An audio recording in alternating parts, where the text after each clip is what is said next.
കൊട്ടാരക്കര ദിണ്ടുഗൽ ദേശീയപാതയിൽ കുട്ടിക്കാനം വളഞ്ഞങ്ങാനത്തിന് സമീപം വാഹനാപകട പരമ്പര. രാവിലെ ഉണ്ടായ 2 അപകടങ്ങളിൽ 2 പേർക്ക് പരിക്കേറ്റു. ഒരാളുടെ പരിക്ക് ഗുരുതരമാണ്.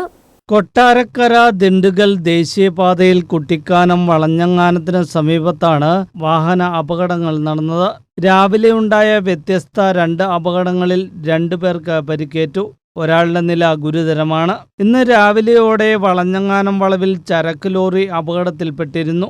ലോറി റോഡിൽ നിയന്ത്രണം നഷ്ടമായി മറിയുകയായിരുന്നു. ഈ ലോറി ക്രെയിൻ ഉപയോഗിച്ച് നീക്കുന്നതിനിടെ ഇതേ വളവിൽ തമിഴ്നാട്ടിൽ നിന്നും പാലുമായി കോട്ടയം ഭാഗത്തേക്ക് പോയ ലോറി നിയന്ത്രണം നഷ്ടപ്പെട്ട് റോഡരികിലെ ക്രാഷ് ബാരിയറിലും സംരക്ഷണ ഭിത്തിയിലുമായി ഇടിക്കുകയായിരുന്നു. അപകടത്തിൽ ലോറി ഡ്രൈവറും ക്ലീനറും വാഹനത്തിൽ നിന്ന് തെറിച്ച് വളവിന് താഴത്തെ റോഡിൽ പതിച്ചു. ഇതിൽ വാഹന ഡ്രൈവർക്ക് ഗുരുതര പരിക്കേറ്റു. ഇരുവരെയും മുണ്ടക്കയത്തെ ആശുപത്രിയിൽ പ്രവേശിപ്പിച്ചു.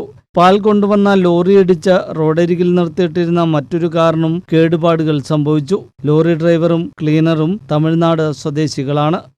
News bureau, Kattappana.